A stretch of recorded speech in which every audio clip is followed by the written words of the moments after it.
Now, I don't know about you guys, but I can't be the only one who felt that even though 2025 was considered by many to be such a good year for gaming, I was still just staring at my Steam library, hoping I could maybe find something to play, never getting on anything at all.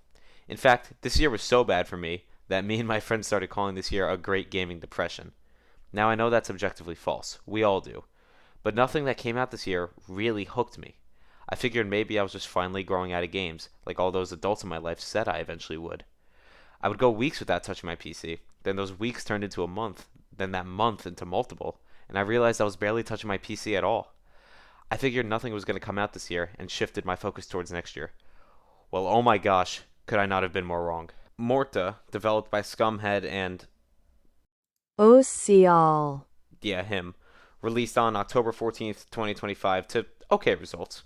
Currently, as I'm writing this, the game is sitting at about 914 reviews, which is amazing, but nothing super crazy by any means. Now, we will discuss later in the video why I believe it's so quote unquote underground, but for now, let's just get into things. Right off the bat, we are treated to an opening slideshow where we are fed with that sweet mandatory exposition. Some of the first words we see are Hayward Generation 7, as well as Project Living Dead, and a date of retrieval, being July 3rd, 1863, followed by our mission to capture something called Avlan and bring it to an extraction site. We are then shown the equipment provided to us to help carry this mission out. We get a standard issue Hayward blade and revolver, as well as a mana gourd. Now, this is all fine and great, but what was all that stuff about Project Living Dead and date of retrieval? Come to think of it, what were those images we were seeing in the intro?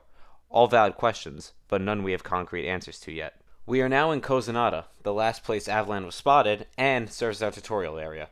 The first thing we find here is our bonfire equivalent, a pilgrim stone, which you can use to save your game and heal all your resources back.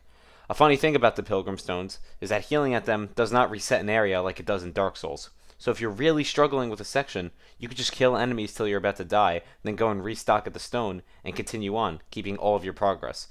This pretty much trivializes the entire roaming sections of the game, but it definitely makes some of the really annoying areas much more manageable and less rage-inducing. Moving on, if you haven't already seen on the screen, we find a dead corpse, but that corpse clearly doesn't faze us, and we just keep moving forward.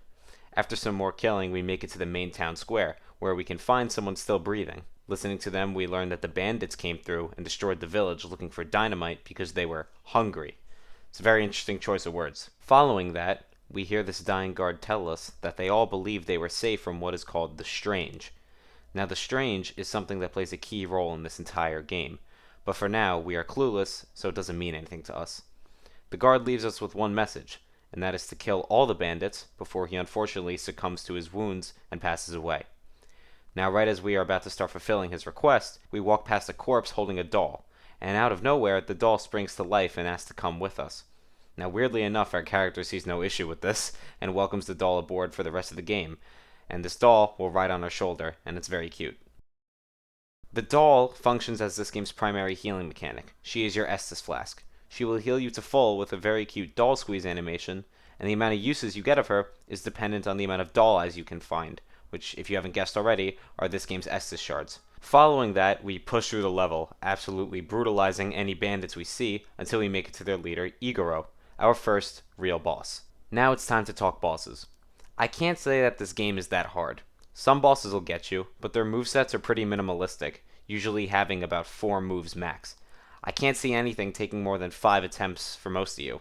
So if you're looking for a challenge, I cannot recommend enough not upgrading anything at all. As I learned later on in the game, the upgrades are super unbalanced. Igoro being your tutorial boss is very simple. He has 3 moves. He can throw a stick of dynamite, he can body slam you, and he can swing a scythe. All of them do relatively moderate damage. Killing him clears the Kosanada area and gives you an interesting cutscene.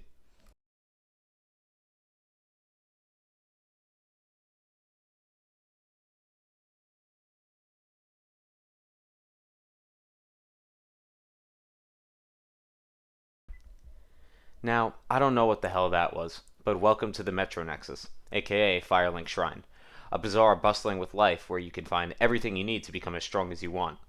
Rinri, a doll maker who is particularly interested in yours and is who you give the doll eyes to level your heals up.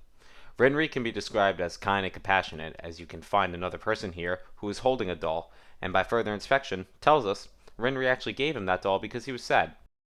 Next is Bra Ago. He is a weird lion beast thing who, in exchange for crystallized mana, will upgrade our mana gourd. I don't know if I mentioned this already, but every weapon has an alternate fire mode that uses mana instead of ammo, indicated by the green dots below your health. These moves are extremely good, so it's important to level your mana as much as possible. Talking to him, we can see that he's not really a big people person, as the first thing he tells us is to make it quick, because he has other business to attend to. So, pretty much your average Wall Street investment banker. Next is Hitch. Hitch upgrades our weapons with a material called strange ore. These are your smithing stones, and you can generally find them off the beaten track. This ore is the game's primary reward for exploration. Each weapon can be upgraded once with a set amount of ore, and the upgrade is very noticeable. A weapon that is piss poor becomes a boss shredder once upgraded, so it's important to explore and collect as much as you can. You can also choose to use the orb to upgrade your max HP. I kinda like this trade-off. It's asking what do you value more, health or damage. Throughout this playthrough, I adopted the mindset of kill it before it kills me, so I didn't go much into health.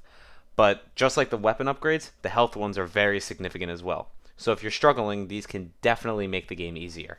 Moving through the Nexus, we can eavesdrop on multiple conversations. Now, most of them are completely pointless, and they even have some rather questionable things here. But there's also a lot of funny ones, such as these two people haggling about the price of an item, really capturing the essence of a New York City street vendor selling you a very real indeed Louis Vuitton bag for about $6. All these little conversations really add into making this place feel alive. Listening in on some more conversations, we hear someone talking about something called the Black Gate being sealed. We'll get back to that. We also hear someone is flexing that they had breakfast with someone called Luun. Okay, I wonder who that is. In the back, we can see a woman whining on the floor. This is Yoruga, and she definitely has a way with words, immediately calling us servants and complaining to us about how apparently the wine here sucks. She's basically the equivalent of that one girl who was mad because the car she got for Christmas was the wrong color. Dad, it's red! Mackenzie, it's I asked fine. you a million billion times I wanted a blue car, Dad! Come on. Yoruga actually does have another purpose besides being annoying. Throughout the game, you will pick up a ton of weapons. If there's one you don't want to use, you could smelt it here and she will give you 3 strange ore for it. Definitely a nice feature to have, because I don't believe all the weapons in this game are created equally. Looking back on my footage, I used about the same 5 for the whole run, and there's like 20 of them. Up ahead, we get our first answer of many questions and meet Loon. She's the keeper of this place. Speaking of, what is this place? Well, each one of these nodes consists of 3 levels, each with their own boss at the end of them. At the end of each third level, you fight a bigger boss, and that boss gives you a rune. You can see the rune floating above the node. Once you collect it, you're done with that node, and it's on to the next one. This is how the game's mission structure is set up, and why it's called a non-linear game, as you can go in any level you want at any point. But the game does have a suggested path, marked by the number it starts with from 1 through 5. Loon recommends we start in the green node first, and with that, we can truly begin. This is Garden Grave, our first main level. It's nice, green, calm, and pretty. It all screams safety. That is, until the flowers pop up in the ground and reveal skeletons. Each node has its own distinct enemy type, and for Garden Grave, it's skeletons.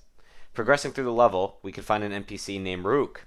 Rook here tells us she saw someone just like us passing through here very recently, but the interaction couldn't have gone so good as she made it a point to tell us that we are nicer than them.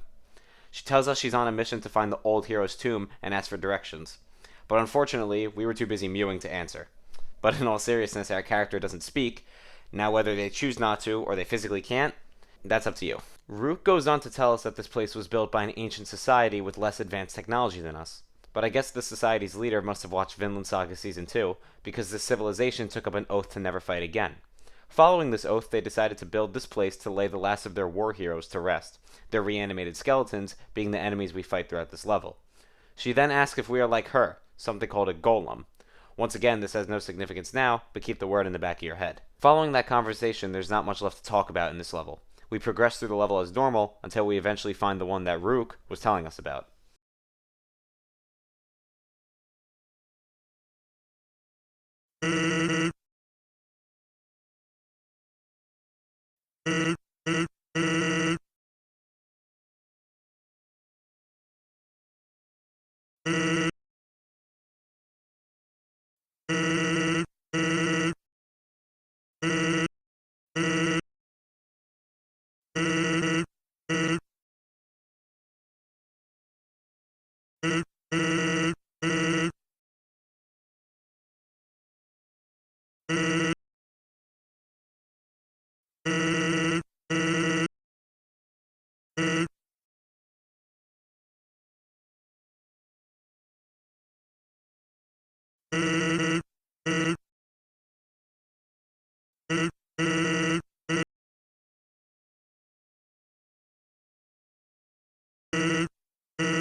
Okay, there's a lot to unpack there. First off, listen to her rhetoric. She says we are barely sentient and more machine than man. Using that, we could pretty comfortably guess that we are a cyborg. And not only that, her referring to us as Gen 7 and then making those statements, we could also probably assume that previous Hayward generations were perhaps more sentient and more human. This Hayward here also makes mention of the strange. We get some more information. The Hayward tells us that they clearly don't think it's anything good, noting anyone who touches it becomes a destroyer. But before we can learn more about this, they tell us that their master is Avlan.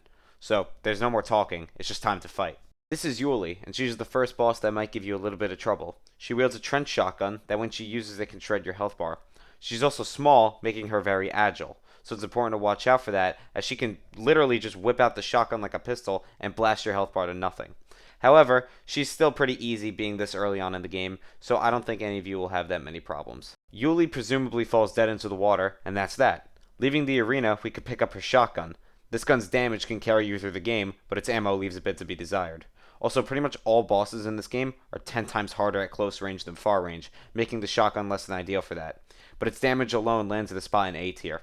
And yes, I'm doing a Pyrocynical Cruelty Squad weapon tier list. While we are here already, let's rank the two starter weapons. The revolver by itself is a good weapon, but upgraded, my god is it a beast. I kid you not, the revolver was the first weapon I upgraded, and I used it the entire game as my primary damage source. Its alternate fire mode shreds boss health bars. Easy S tier. Your sword, also called the Bastard, is amazing for clearing rooms, and it doesn't take ammo, and upgraded, it's a beast as well.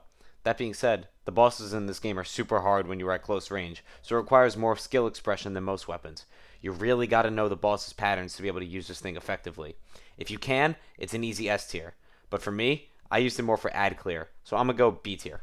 Following the embarrassment of Yuli, we make our way towards the end of the level, where we are greeted by none other than the man himself, Avlan. I just love my reaction here, as I was not expecting this at all. Yoto Kaneri. Avlan then proceeds to tell us that he's been watching too many TikToks about shifting, as this isn't his physical body, rather a manifestation. Talking to him further reveals to us what we already knew, but with a bit more detail.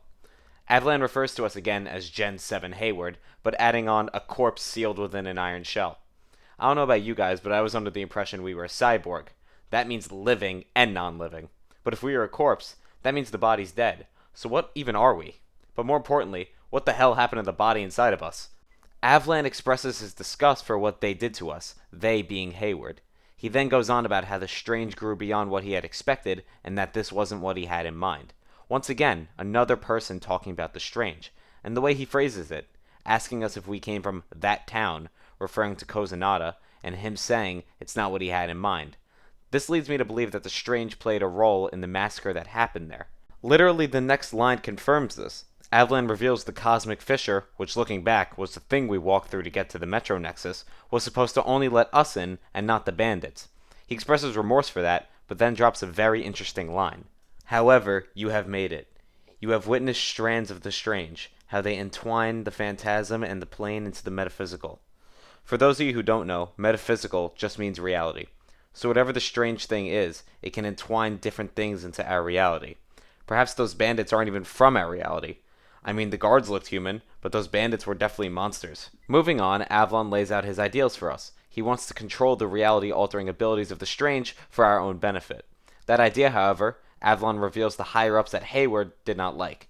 This could lead you to believe that perhaps Avlan used to be one of these higher-ups at Hayward. This is all but confirmed when he reveals his disdain for Hayward, noting how it's a false family, and their motto, purge, destroy, cleanse, is cowardice. This is clearly why we were sent to kill Avlan, as his goals directly go against what the Hayward wants. The Hayward want to kill, purge, and cleanse the strange, whereas Avlan wants to keep it around and work with it. He tells us he awaits us beyond the orrery, which is the name for the star room with all the nodes, at the peak of the Dark Tower, and by then, he's confident that we will agree with him.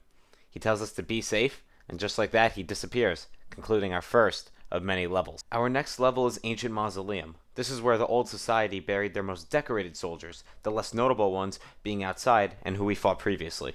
The first thing we come across is Rook again. Talking to her, we learn that the reason she's after the old hero's tomb is because her species increased their lifespan and power by eating bones, and she believes that since he was such a strong hero, his bones must be so powerful and will net her a ton of power. Progressing through the level, we fight harder enemies, reinforcing the idea that this mausoleum was where only the finest of soldiers were laid to rest. This level's gimmick is to find 4 levers and pull them, which once done will open the main door in the middle, leading to the boss fight. Entering the room, we are greeted to the sight of an absolutely giant skeleton. My first thought was this must be the old hero or the boss. It's actually neither of those. It's just an environment set piece. Also, why doesn't Rook just eat this giant? We know the game takes place in 1865 from the opening, so I bet if she ate this entire skeleton, she would live long enough to make it to modern day. Every kill you get, I'll give you an ara. Alright, bet. Ara. Oh my god. On second thought, maybe she should pass. Moving above the skeleton, we find our next boss, Gashadokuro, most likely one of the strongest warriors this civilization had. We can really see they're lacking technology on this guy, as he wields a simple iron sword and armor, relying mainly on brute strength. This gap in technology, however, did not stop him from teaching me a thing or two about how they did it back in his day.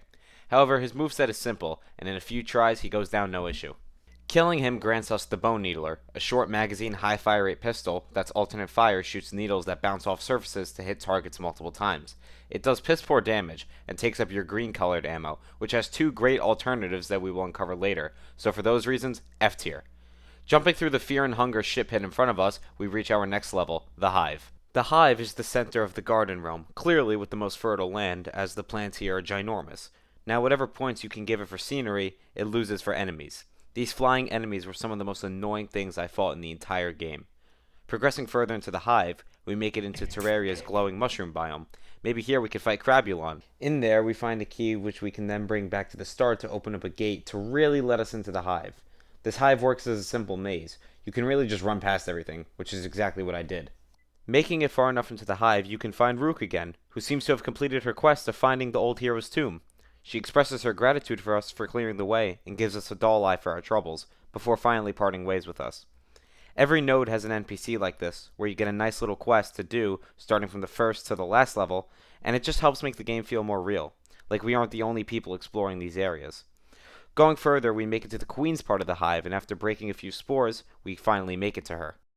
Wait, you actually thought it would be that easy? Nope. First we have to fight her fucking simp, the Emperor Beetle, who's her designated guard. Emperor Beetle, in my opinion, is a crucial boss fight, as up until now you could get away just by spam dodging around. However, he actually shoots acid that will linger on the floor, forcing you to actually be conscious of where you are stepping, and if you mess up, let me tell you, the acid will shred your HP bar. To win this fight, it's better to be at close range, focus on strafing him and dodging his attacks. Doing that, he falls pretty easily. Moving on past the Beetle, it's time to fight the Beetle Queen. However, not so fast. First, we must get our obligatory boss weapon, this one being the Larva Launcher. I love this weapon because it does amazing splash damage, and without upgrading can one-shot most enemies throughout the entire game. That being said, it's a red ammo weapon, meaning ammo is super rare, and it's not that great for a lot of bosses who move super fast, so I think this one sits comfortably at B tier. Now where were we? Alright, the Queen murdering. The Hive Queen being the final boss of our first node is a significant jump in difficulty. Think of her as this game's Genichiro, as the skill gap between you before and after you kill her is night and day. The Queen is extremely difficult at close range, so I recommend staying at an arm's length and using a shotgun for good bursts of damage. Killing the Queen, we are granted an interesting cutscene where we can see part of our Hayward's hand shaking. Is that the robot's hand shaking? Or perhaps is that the emotions of whoever's inside? Either way, it doesn't matter to us right now, as killing the Queen grants us our first rune. Returning to the orrery, we can see it's on the door now, and with our first rune collected, it's on to the next node.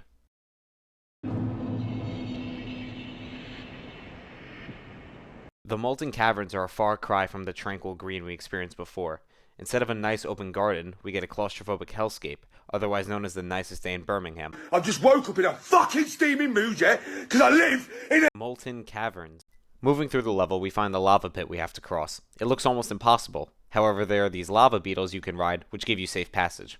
Alternatively, and I know this isn't ideal, you could just jump across it, as for whatever reason Hayward equipped our boy with Terra Spark boots, so the lava damage doesn't tick as long as you're constantly jumping.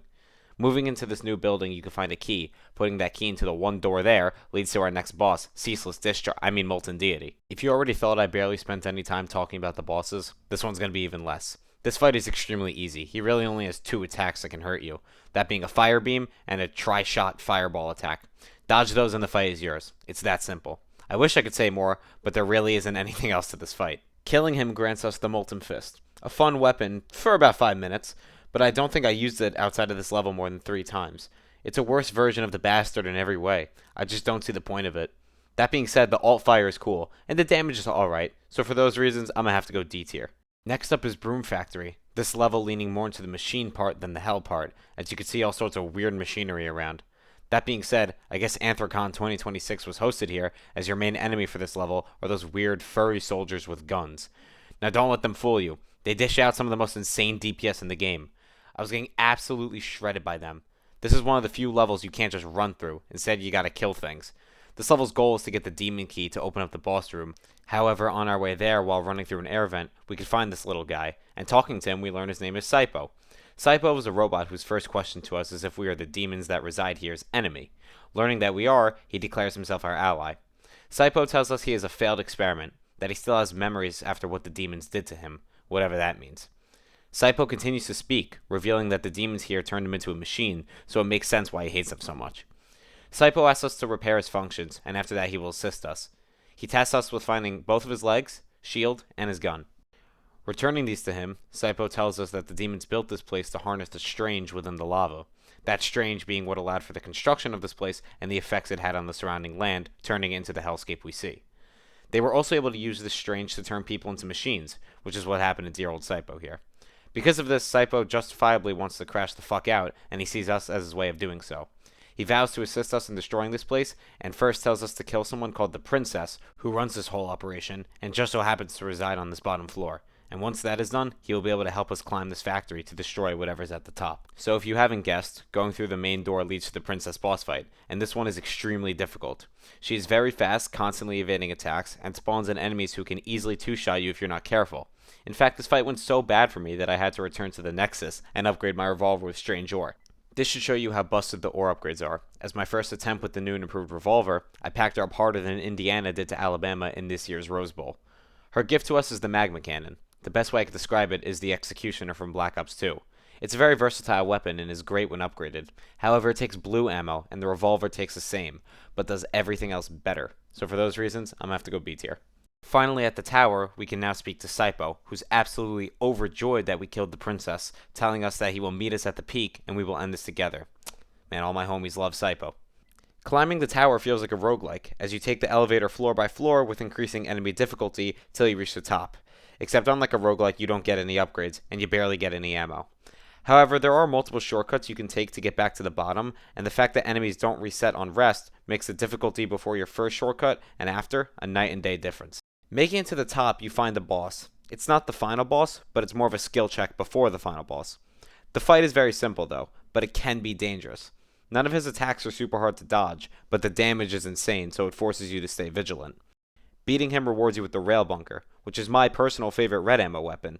It has some of the highest single target damage in the game and works very well on bosses. Its alternate fire is a stab with the bayonet that does crazy damage. Unfortunately, it is plagued by the curse of being red ammo, which means the government is more likely to release the Epstein files than you are to get a full mag of ammo for this weapon. A tier. Saipo is here again to aid us as he promised. Entering the door to your right, we finally make it to what we've been climbing the tower for. The machine mind is our next rune holder, so you know he's going to be a step up from the rest. The fight consists of taking down his 4 weapons. They are all pretty squishy, but the difficulty comes from dodging all the attacks. However, with Saipo here to take aggro, it's super easy, and he falls with no issues. Oh shit, Phase 2, this fight's getting real. Nah, I'm just kidding. Phase 2 is the same as Phase 1, except now you have to deal with map-wide slam attacks from the main machine itself. Don't be misled though, this fight's still super easy. Gathering our rune marks the end of this place, but we can't leave before talking to Saipo one last time. Saipo thanks us and tells us he will stay here and die the last of his kind, letting history wash away the sins of this hard place. It's sad that Saipo's gonna die, but he's finally at peace with what has happened, and you know, I can live with that. Returning to the Nexus, we can see Loon in the corner. Talking with her, she reveals that each of these nodes we are visiting is a different dimension. But these aren't the only dimensions, obviously. There are an infinite amount of dimensions, all with different people residing in them. However, all of these dimensions exist within the same physical space. Loon describes it as looking through the same world through a different lens. Since all of these dimensions exist within the same space, they can sometimes leak within to each other. This phenomenon creates weird anomalies. That is what we refer to as the strange. It's funny that a conversation that completely explains what the strange is completely optional and you can miss it. Our next level is called Plaguemire, a dead and decrepit swamp that these weird dragons like to call home. Once again, our goal is to find a key. However, this time the key is split into 3 pieces that we have to retrieve. Finding the keys isn't that difficult, as this section's enemies are easy to run past, and there isn't much of note to talk about. However, towards the end of the section, we find something very interesting. This is a document from a Generation 3 Hayward. Remember, we are Gen 7, so who knows how long ago this was. Reading the Hayward's report about this dimension, we hear how it used to be so beautiful with dragons who were fun and playful, even dancing in the sky, a far cry from what they have become. Apparently, this Hayward got introduced to the leader of this land named Dahvin, who was close with one of the dragons, those two being what this document is a picture of. The Hayward notes this dimension seems innocent, and could even be a sign of potential coexistence with the strange. Sounds a lot like someone else we know. He tells us he will make a full report for Avlan and his superiors. This confirms Avlan did work at Hayward, and it also shows his want for coexistence could have had some merit to it. Either way, I digress. Interacting with the corpse of the Hayward, we receive a black box, in which the Hayward left a final message. The message details the strange in action, noting that something of rot and bone fell from the sky. This is clearly another dimension leaking into this one. Furthermore, Dahvin became obsessed with the rot, and they all started worshipping a being called the Mother. This worshipping brought plague to the dragons, which caused them to rot but never die, similar to how the hollowing process works in Dark Souls. This process, however, drove the dragons to become violent, and our Hayward here couldn't bring himself to hurt them, and that empathy causes death. Our Hayward expresses regret about his positive feelings toward the strange, and just like that, he dies. This is why each new Hayward generation is less and less human. These human emotions are seen as weak by the Hayward, because think about it. Their entire main goal is to destroy the strange, and to do that they will have to kill a lot of entities. And all these human emotions, such as empathy and kindness, get in the way of that. The best killer is one who is only capable of cold logic, and has no need for emotions. I mean, maybe they're right. We saw what it did to this guy. Moving past him, all that's left to do is enter the boss fight. This is the old one, a kraken dragon thing that is weirdly mobile. Just like the Molten deity, it's a stupidly easy fight, so there's not much to say. Killing it rewards us with the deep gun, this game's minigun. Upgraded, it isn't anything special. I'd say it's a solid C tier. But upgraded, it's a boss shredder, and it takes green ammo, which is the exact opposite of red in the sense that your pockets are always full of this shit. All around great weapon, easy A tier. Moving inside, we enter the man himself, Dahvin's manor. This place has a bunch of color-coded doors, each with a different key that leads to another, so on and so forth until you open up everything. Throughout this manor, you can find multiple statues dedicated to the Mother. During your path, you will come across a little ghost. This is the ghost of a lady named Ilya, who seemed to grow tired of Dahvin's increasing insanity caused by the Mother. She begs to know where her sisters went, and she begs him to go back to the way things were, referring to back before the strange came here. But before we can hear more, the Gen 3 Hayward box absorbs his spirit. This can be interpreted in 2 ways. One is this is the spirit of the Hayward itself, or a second, more interesting theory I'll get into in a bit. Progressing to the boss, we find the man himself, who is upset we are not her, most likely referring to Ilya, but upon seeing us he believes we will make a good test subject and releases his 2 daughters to capture us. Now before I continue, I want to highlight a big critique of this game, the nudity. This game flashes a lot of body parts, so much so that the game gets labeled a gooner shooter. Now I believe a portion of the nudity is well used and makes sense within the story. However, a lot of it just feels really stupid and cheap. Like in this boss fight, I get that they were in incubation chambers, so it makes sense that they don't have clothes on, but I mean come on, I don't think the chest region needed to be that fucking detailed. Either way, it's up to you to make your own choice. I don't think it has that big of an impact on the game, so I'm willing to put up with it because I think the story is that good. But if it's a deal breaker for you, I'm not going to sit here and act like I don't see where you're coming from. Now, moving on to the 2 daughters. This fight shares a lot of mechanics with the Lothric and Lorien fight from DS3, except they are both Lothric. You need to kill both of them in quick succession, or else one will revive the other. The reviving shows the rot's effect of immortality, but in a lesser form with these 2. Now, before I finish the fight, I just want to talk about my second theory I alluded to before. We know that Ilya was referring to her 2 sisters, and we know that there are 2 sisters here. The theory's not super deep. I mean, I'm sure half of you probably reasoned it together yourself. I think it's more likely to believe that there were 3 daughters, and Dahvin was the father. Dahvin experimented on 2 of them, and Ilya most likely just wanted her sisters back, probably being too young or naive to understand what was actually going on. It was Dahvin's own obsession with the rot and the Mother that drove his own family apart.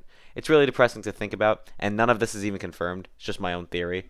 But hey, I think it's a lot more interesting. Finishing this fight, you're granted the syringe, a flamethrower that takes the same ammo as the shotgun, meaning it's a shotgun flamethrower, which I think just sounds sick. It's an extremely powerful weapon, and it's probably the best ad clear in the game, because what you can do is funnel enemies into a choke point and just incinerate them. Its boss damage is good, but man is its ad clear fucking fantastic. The only reason I can't give it S tier is because its ammo count is not as high as the revolver, and it does similar damage. So if there was an S minus tier, I would put it there, but there isn't, so instead it goes number 1 A tier. The final stage of this node, called Ossie's Cliffs, is unique in the sense that it starts with a boss fight. This dragon's description being a beloved abomination shows us this was most likely the dragon Dahvin had befriended. However, now it's overtaken by rot, and it's our job to put it out of its misery. This fight is super cool. I really like that the dragon isn't your typical stand still and just breathe fire. Don't get me wrong, there's a lot of that, but also flies around and moves very quickly. It can actually catch you off guard if you're not paying attention. Get that weak shit out of here! Man, I love the revolver. This dragon grants us the Bone Blade, this game's heavy sword. However, even though it's a heavy sword, it still gets outclassed DPS-wise by the bastard. It goes D tier. You can't be a sword and get outclassed in every category by another sword. The only reason it's not F is because its alt fire is a cool slash and it gets style points. Moving on to the level, we all know how in every Souls game, there's that one level that just sucks. In DS1 it's Blighttown, in DS2 it's the Gutter, in DS3 it's Fair and Keep. There's always that one level, and in this game, it's this one. There's these weird snake enemies on the level who, if you give them so much as even a second, will eviscerate your entire being. This was the one level I used that save scum feature I was talking about earlier. I don't care, throw tomatoes at me, do whatever. I hate this level. Tucked into a corner on the level, we could find a living effigy. He tells us that ego and memory is the nucleus of the strange. The nucleus in this sense can be defined as what is most important for something to survive. It's funny that it chooses both ego and memory, as these are words heavily associated with philosophical ideas of personal identity. French philosopher John Locke believes that your memory is what makes you you, and without it, you have no identity. Now we are starting to get into some of the more deeper themes of this game, but that's more for later. Moving through the level, we scale these cliffs and make it to our final encounter, which I'm sure you can all guess is Dahvin. Just kidding, it's obviously the mother, you idiot. This fight is really difficult at close range, but at range, it's a cakewalk. You can kinda just strafe around her and kite her with your S-tier revolver, and she falls no issue. Returning to the Nexus, we see none other than Yuli, who seems to be wanting to talk to us. Apparently, the people around here have started calling us Mohrta. Oh my gosh, he said the thing! Talking to us, she asked why we let her live. Now, you could chalk it up to the original mission orders being to minimize casualties, but she was working directly with Avlan. Surely killing her was important, and like she said, it would have taken nothing. This, combined with her next point, which I never really thought about until now, is the doll. Sure, the doll serves as our gameplay healing item, but why does a murderous robot have the need to carry a doll? Anyways, Yuli tells us that Avlan thinks she's dead, and she will meet us at the end of our journey, as Avlan was more interested in us than her anyway. But she keeps speaking, telling us stuff we already know. Us Gen 7s were made with the sole purpose to destroy and contain the strange, yet like Yuli points out, our actions don't line up with that entirely. All across our journey we have made time and gone out of our way to help other people. Hell, we're making time for Yuli right now. We are doing all this even though we have a strict deadline we need to get Avlan by. Machines are supposed to be focused on pure efficiency. If we really are as machine as everyone says we are, why the hell are we doing all this? Talking to our friends in the hub, we can learn more about them. Hitch tells us the dimension she came from was full of magma, so they would use the magma to forge weapons and sell them. Brago tells us flat out that he dislikes us. According to him, his kind were hunted for sport by Haywards during the Outer Wars, an event we will hear much more about later. Sometime after that, the strange granted their kind consciousness, and they don't forgive so easily. And who can blame them? Hayward slaughtered their kind. You can't just forget something like that. His kind wants to claim back their land from us, but Brago is smarter. He learned that money is a better way of controlling people than violence, so he's collecting and using as much as he can. Think about how money works in real life. Is Brago too far off? I mean, how many people do you see slaving away for years just to make ends meet? We live in a society where money unfortunately is heavily correlated with well-being, so whoever controls money can control the well-being of others. Brago in this respect is weirdly wise, and seems a lot deeper than he initially came off as. However, in true salesman fashion, he tells us that each mana crystal we give him is a step towards forgiveness. Speaking to Rinri, she asks if we would be alright with her making a doll of the bird on our shoulder, and that's all she has to say. What a nice woman. Once again, I want to reiterate though, why the hell, as a machine with a goal, do we even have the option to waste time getting to know people? But with so many burning questions, all we can do is just continue on. Walking into the arid drylands, we are greeted by a festival crier who tells us to blow 2 horns to summon some worm. Once we kill this worm, we can make our way into something called the festival. Okay, easy enough, let's just make our... Filler City. Why? Who changes this? Huh, I wonder where they got that from. Continuing on, The level is just as the festival crier said. Blow the 2 horns, and once you finish with that, the worm will finally reveal itself. With the worm visible, we can use this big ballista and shoot it out of the sky. Here I am thinking that would be it, but nope.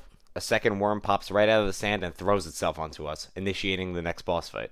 This fight is clearly meant to be more complex than it actually is in reality, as the worm is constantly summoning other little worms to kind of poke at your health. But if you have enough heals and the revolver, you can kind of just face tank everything and gun it down before it can gun you down. Killing the worm grants you the worm horns, dual wield horns that do decent single target damage. Overall, not much to say, as I didn't really use them that much, but they're alright, I guess. I'd go C tier though.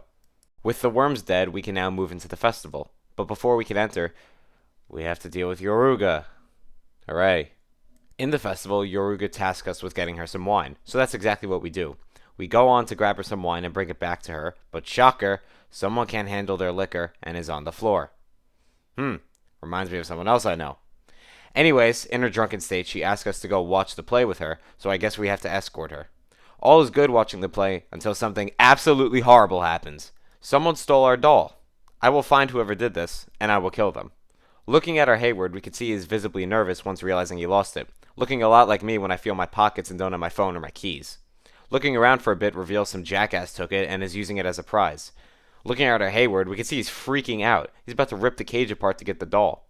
But if you're paying attention, we also learn Yoruga here is a princess and the daughter of someone called the Dread King. I feel like that's something Yoruga should have mentioned before. I mean, it explains her attitude. Either way, it doesn't matter. I'm sure we won't ever meet this king. The person who has our doll tells us we need 5 silver coins to get it back, so we set out just for that. We get one by shooting a bunch of pots, another by winning a sparring match, another that would have been from that cup guessing game, you know, where they put the ball under the cup and move the cups around, you gotta guess which one it's under. Would have been from that, but the lady's too lazy, and she just gives it to us. One from playing the horns, and finally one from hitting a bell hard enough so it hits the top, just like those arcade games. With all 5 coins, we could buy our doll back and make our way to the next area of the level, that being the circus tent. Inside, we see the Dread King's jester, Ludeo. Ludeo apparently every year picks someone in this tent to fight to the death, as in this society, dying in a worthy fight is the best thing one can do. Very similar to how the Vikings used to do things. Fortunately for Ludeo, he picked us. Well, he picked Yoruga, but she volunteers us.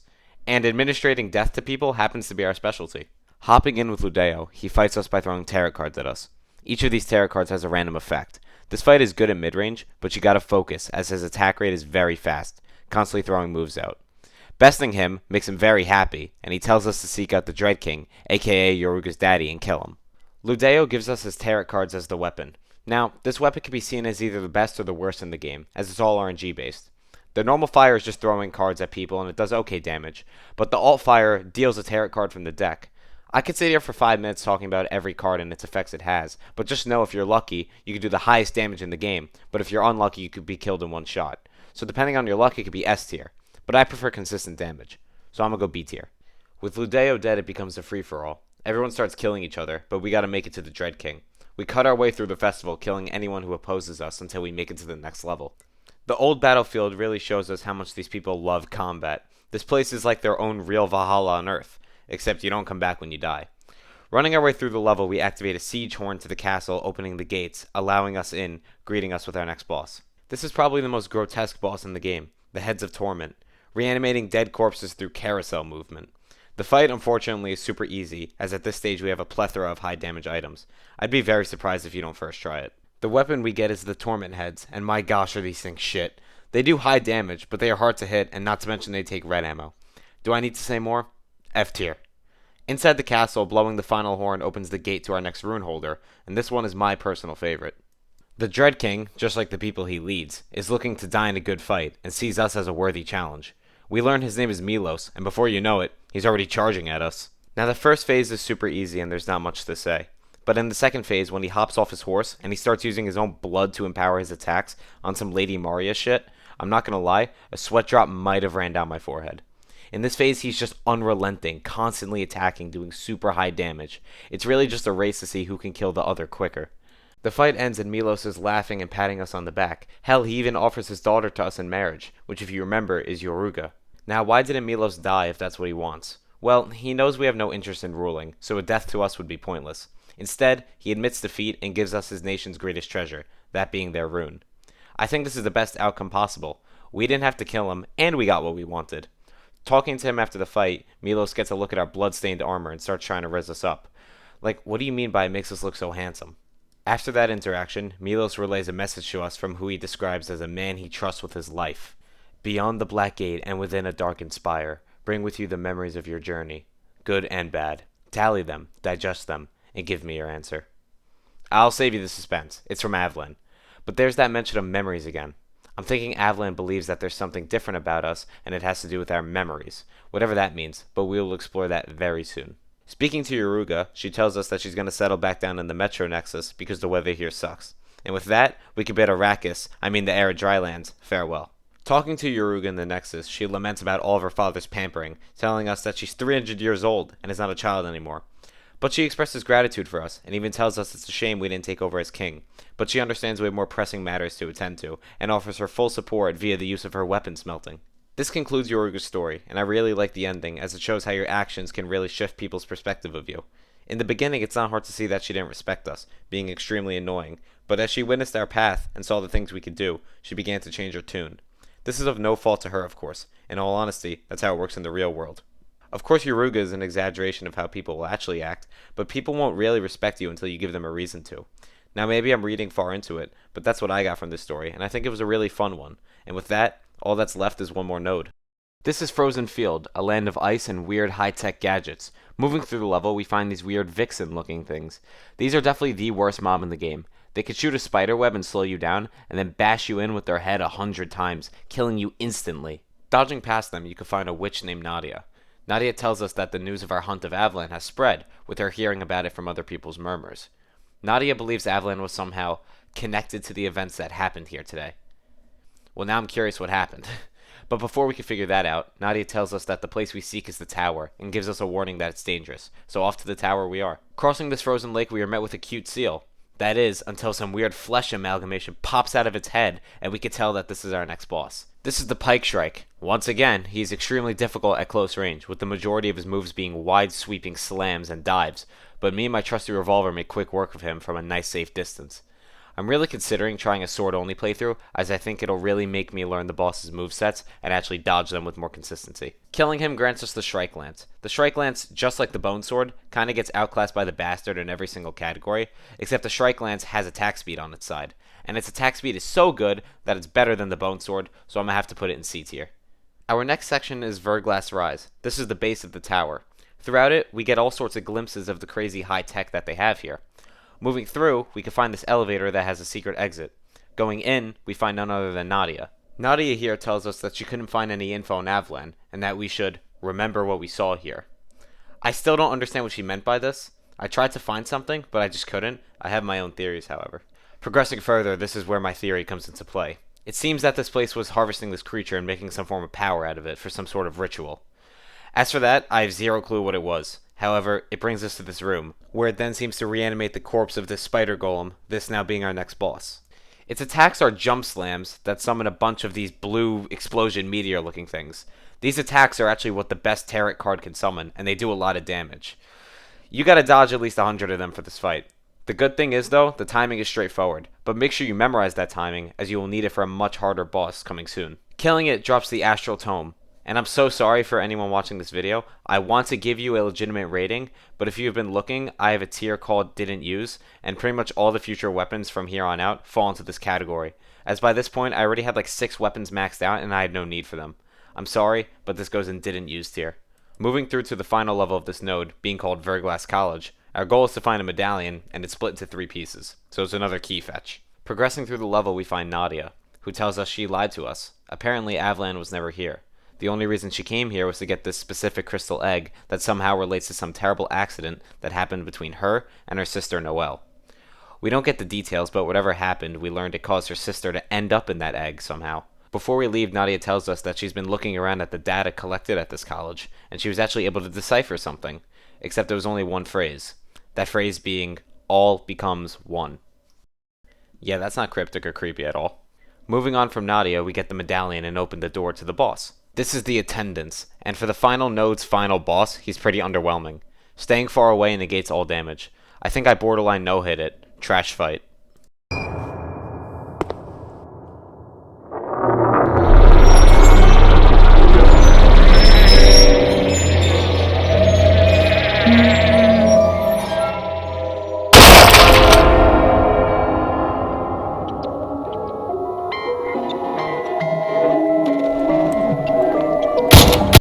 What the fuck is that? Well, whatever it is, it's coming for us. He is an extremely powerful entity, summoning nukes with no issue. He can easily one-shot you if you're not careful. Thankfully, he is super slow, so with a little bit of patience, you can take him down. However, you're not done yet, as killing him causes this to happen.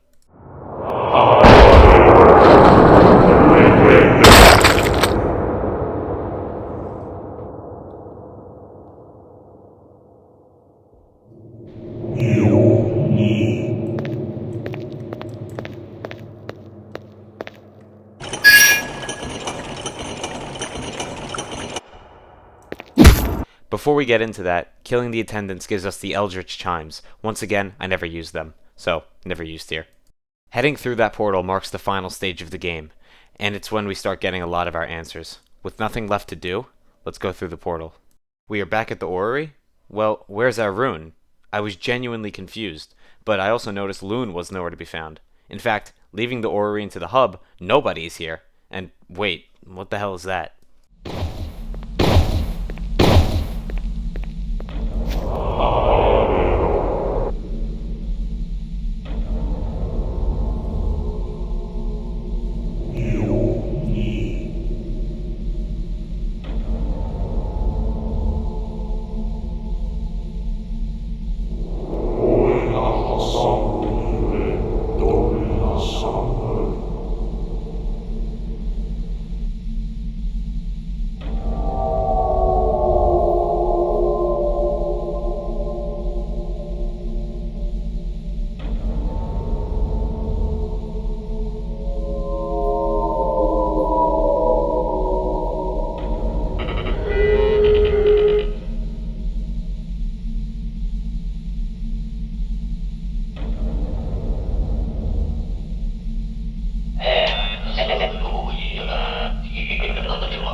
Okay, there's a lot to unpack here, but now we finally have some answers about who we are.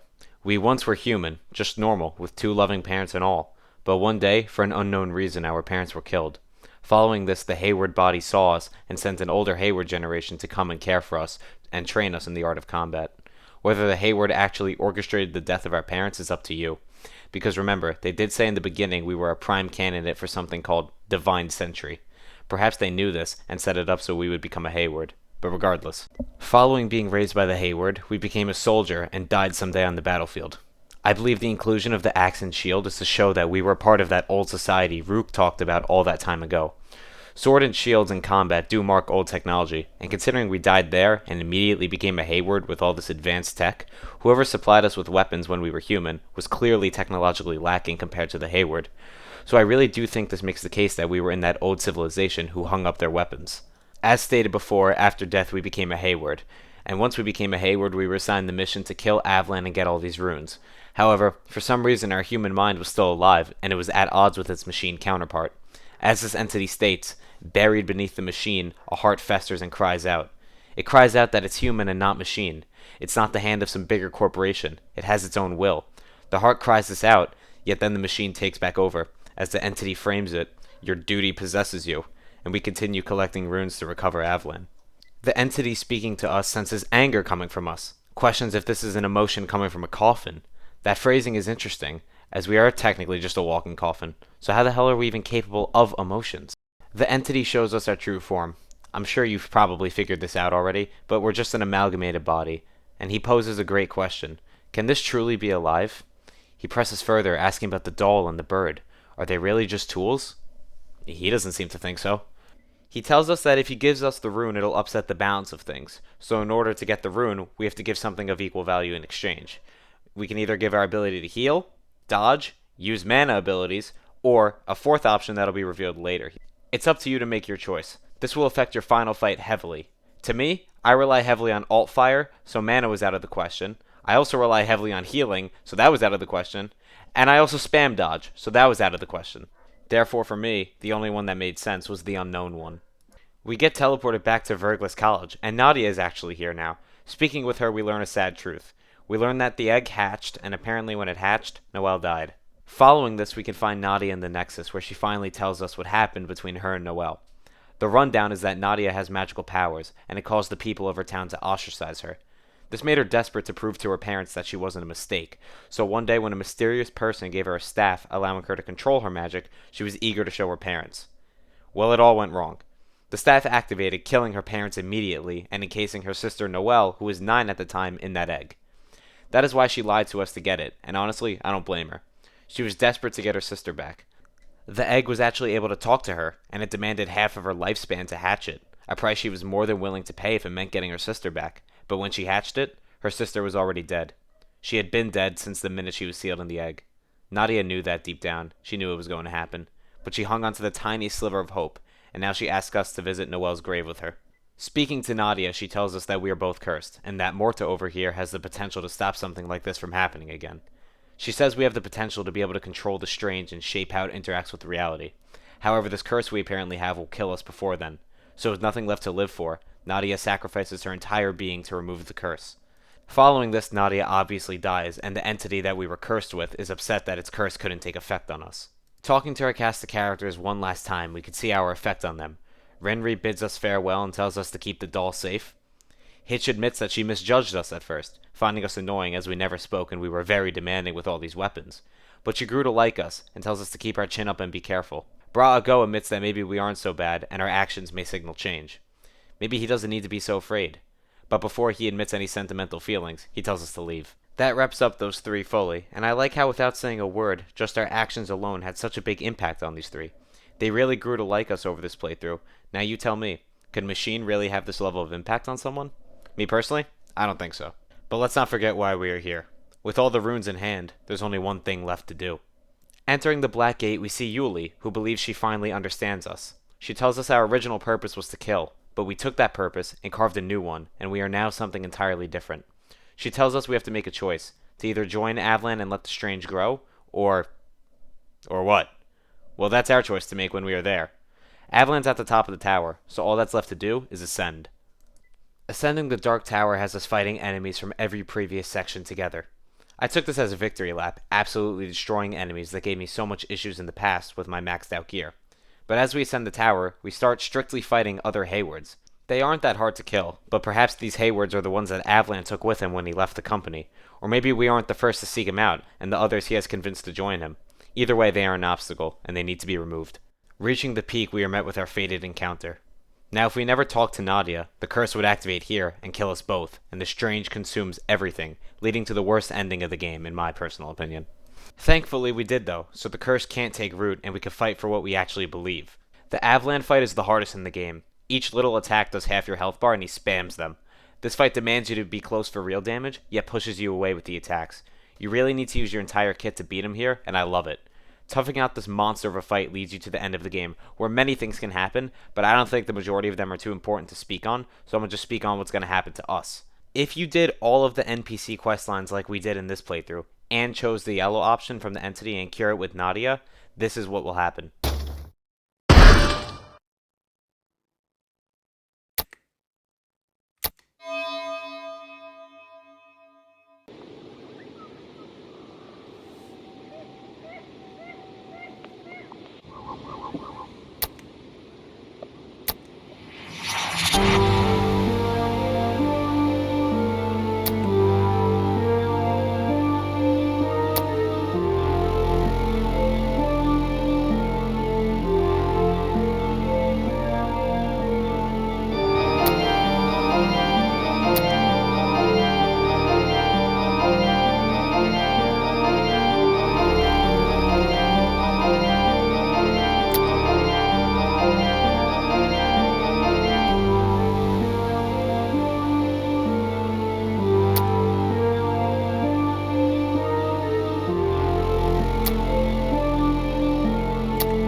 This entity could be the Strange, or this world's god. Maybe those two are one and the same, who knows? But what we do know is that Avlan doesn't want to coexist with the Strange, he wants to let it run free.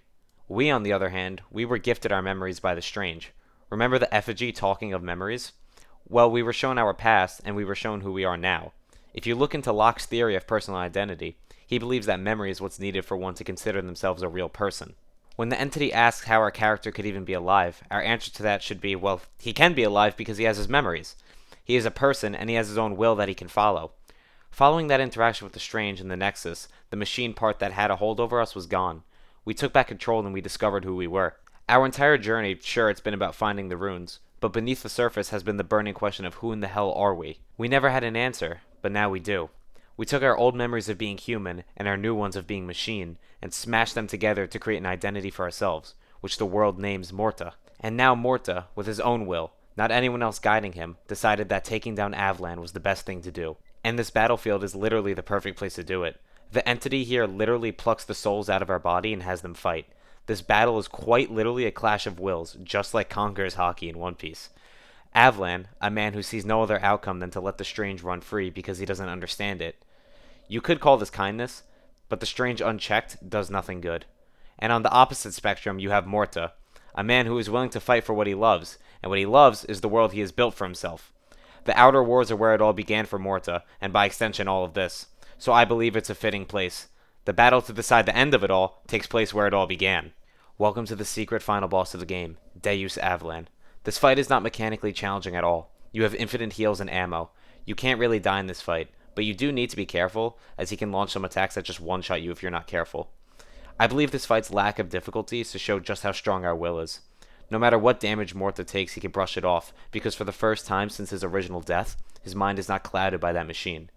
Mohrta finally has discovered who he is, and with that power, there's nothing in the world that could stop him. Not even Avlan. Defeating Avlan, he accepts that he has been bested and bids us farewell.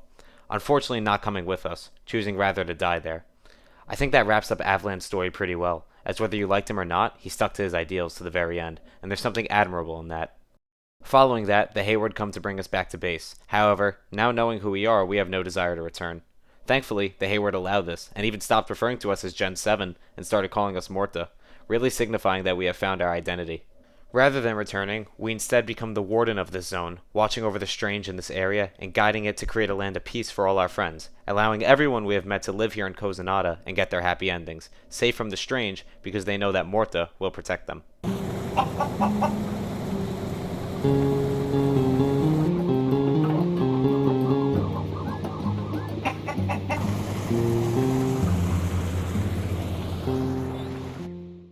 Following this, we see a grave with Mohrta's revolver and sword next to it.